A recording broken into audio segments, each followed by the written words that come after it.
안녕하세요. 이번 시간은 일러스트와 같은 벡터 이미지를 자유롭게 제작하고 또 편집할 수 있는 잉크스케이프라는 프로그램에 대해 알아보겠습니다. 구글 검색창에 잉크스케이프라고 검색을 해주시면요, 영어든 한글이든 상관없겠죠. 첫 번째 페이지에 나오는 inkscape.org라는 사이트, 이걸 클릭해 줄게요. 다운로드에 다운로드를 눌러주시면 되고요. 여러분들의 운영체제에 맞게, 저는 지금 윈도우를 쓰고 있으니까 윈도우를 클릭해 줄게요.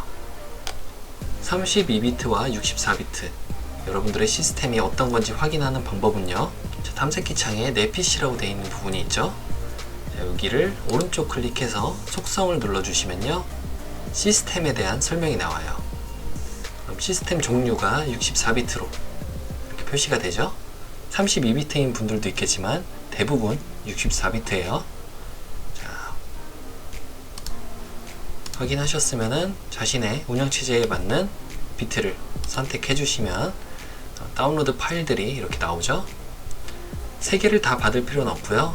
첫 번째 exe 실행 파일로 바로 받아주겠습니다. 자동으로 이렇게 아래쪽에 다운로드 되는 게 보이시죠? 그러면 다운로드 받은 잉크스케이프를 설치하시고 실행시켜 주세요. 처음 실행했을 때 이런 화면이 나오죠. 간단하게 구성부터 보면은 맨 위는 메뉴 바고요. 그 아래쪽은 컨트롤 패널, 그리고 도구 상자, 오른쪽은 구체적으로 어떤 메뉴에 대한 조작을 할 수 있는 메뉴 바고요. 간단한 예제를 보면서 살펴보죠. 보기 쉽게 시점을 이동할 때는 선택 툴이 선택되어 있는 상태에서 스페이스바를 눌러주시고 마우스로 클릭해서 움직여주시면 시점이 이동이 이렇게 됩니다. 또 컨트롤 패널을 누르고 마우스의 휠을 앞쪽이나 뒤쪽으로 당겨주시게 되면 줌 인과 줌 아웃을 할 수 있는 거예요. 도형을 그려보겠습니다. 사각형이 있어요. 메뉴를 선택했을 때 오른쪽 끝에 R이라고 나오는 이 단축키는 여러분들이 사용하시다 보면 자연스럽게 익혀지는 거니까 처음부터 외우려고 하지 마세요. 선택하니까 오른쪽 위쪽에 체험 부분이 이런 색상이 돼 있고요. 윤곽선은 스트로크를 얘기해요. 선. 자, 이런 색상으로 나와 있네요. 여러분들은 다를 수가 있겠죠.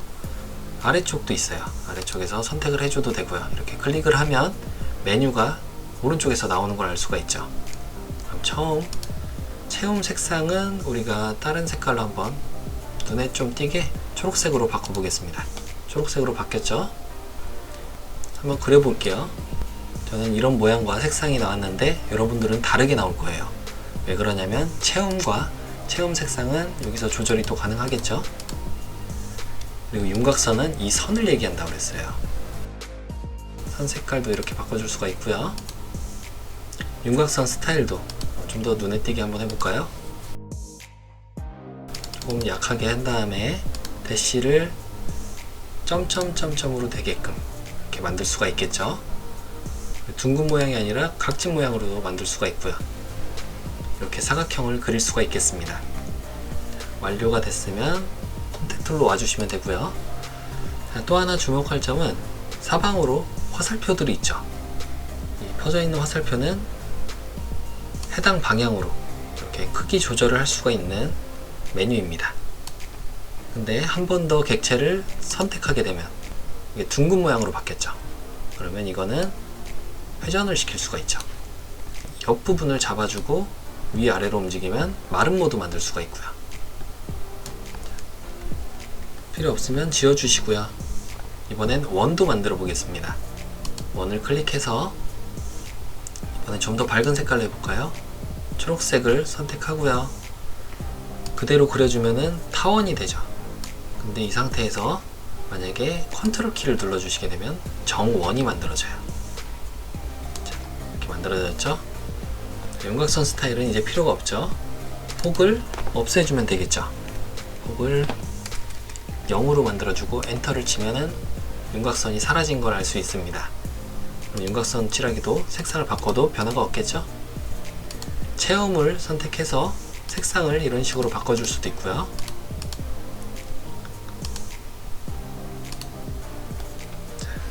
원 그리는 방법이었고요. 이 상태에서 만약에 너비와 높이를 바꿔주고 싶으면 이 윗부분에 먼저 선택이 되어 있어야 돼요. 선택이 된 상태로 너비를 단위부터 바꿔볼까요? 단위를 픽셀로 바꿔주시고 300픽셀에 300으로 해주시게 되면 300픽셀짜리 원이 만들어진 걸 알 수가 있습니다. 자, 필요 없으면 지워주고요. 다음으로는 다각형인데요. 선택을 하면 첫 번째로 이렇게 다각형에 메뉴가 가 있죠. 이 상태에서 한번 색깔을 바꿔보겠습니다. 저랑 똑같이 안 나오시는 분들 왜 그러냐면은 이 모퉁이가 다를 수도 있고요. 아니면 둥금이 0이면은 이렇게 나오겠죠. 무작위는 랜덤 값을 컴퓨터가 알아서 작업을 해줘요. 재밌는 모양을 만들 때 랜덤을 사용하시면 되겠고요. 선택이 아무것도 안 된 상태로 만들어 주신 다음에 다각형 선택, 별 모양 선택. 그래서 별 5개짜리 그려보겠습니다. 그리면 되는데 무작위 때문에 모양이 이상해지죠? 이걸 0으로 다시 바꿔주면 돼요. 빗살 비율은 크게 해주시면 좀 더 뭉툭한 별이 만들어지고요. 둥금은 끝부분에 이 모서리 부분을 좀 더 둥글게 만드는 거예요. 자, 값을 높이면은 좀 아예 뭉툭해지죠. 완료가 됐습니다. 이렇게 별과 다각형을 그려봤고요. 아래쪽에 3D 상자도 있어요. 자, 이거는 여러분들이 입체 도형을 만들 때 사용해 보시면 될 것 같고요. 나선 모양도 있고요. 이거 직접 그리려면 힘들잖아요.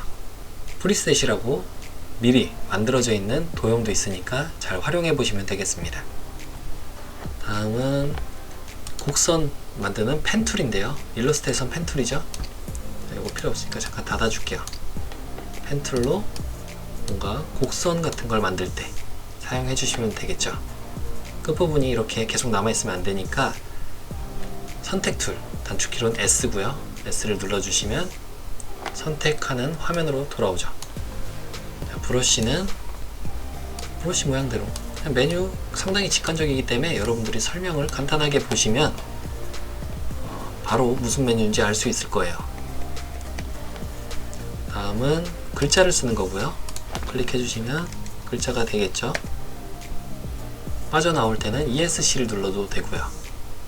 선택할 때는 S를 눌러서 선택하고 크기 크게 해줘도 되고, 컨트롤 키를 누르면 비율이 안 깨진 상태로 이렇게 크기 조절이 가능하다는 것도 알아두시면 되겠습니다. 자, 이렇게 잉크스케이프를 설치하고 가장 기본적인 조작 방법에 대해 알아봤습니다. 자, 그럼 여러분들이 만든 결과물을 이미지로 구현해 봐야겠죠? 자, 사각형 하나만 더 그려줄게요. 자, 이렇게 두 개가 있어요. 일단 주의할 점은 여러분들 작업한 이 영역, 아트보드 뿐만이 아니라 해당 부분, 내가 이미지로 구현할 그 모든 부분을 선택을 해 주셔야 돼요. 선택을 한 다음에 위쪽에 파일에 PNG 이미지 내보내기가 있어요. 자, 여기를 클릭하시면은 오른쪽 부분에 메뉴가 나오죠. 현재 이미지보다 좀 더 크게 내보내기를 하고 싶을 때는 이 이미지 크기 부분을 늘려주시면 되고요. 이 이미지를 저장할 경로를 지정하고 싶을 때는 다른 이름으로 내보내기를 눌러서 선택을 해주시면 돼요. 저는 이 상태 그대로 내보내기를 눌러주겠습니다. 완료하면 닫기만 체크해줬고요. 내보내기, 이렇게 이미지가 저장된 걸 알 수가 있습니다. 자, 이렇게 잉크스케이프를 설치하고 기본적인 툴을 활용하는 방법에 대해 알아봤습니다. 이 영상이 도움이 되셨다면 구독과 좋아요 버튼도 꼭 눌러주세요. 감사합니다.